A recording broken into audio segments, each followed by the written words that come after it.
ঠাকুর ঘরে গিয়ে, বাড়ির ঠাকুর ঘরে গিয়ে বা কোনো মন্দির, মসজিদ, গির্জা, চার্চে গিয়ে বা গুরুদুয়ারাতে গিয়ে আমরা কি চাইব ঈশ্বরের কাছে? কতটুকু চাইব? নাকি আমরা সবটুকুই তাঁর উপরে ছেড়ে দেবো, যে তিনি যা দেবেন আমরা তাই নিয়েই সন্তুষ্ট থাকবো? কারণ গীতাতেও বলে গেছেন যে মা ফলে সুখে আছে না। কি করছো তুমি? তুমি শুধু সেইটুকুতে কনসেন্ট্রেট করো। কি পাবে বা কি পেলে, অর্থাৎ ফলের আশা করো না। তুমি ফল নিয়ে চিন্তা করো না। তোমার হাতে শুধুমাত্র কর্ম রয়েছে।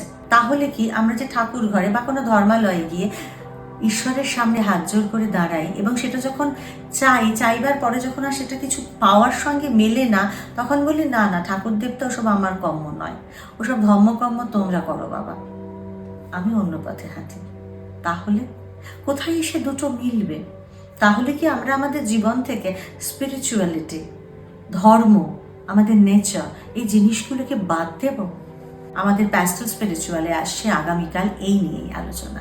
এক্ষেত্রে ঠাকুর কি বলেছেন, মা কি বলেছেন, সেই কথাই আপনাদের সঙ্গে শেয়ার করব।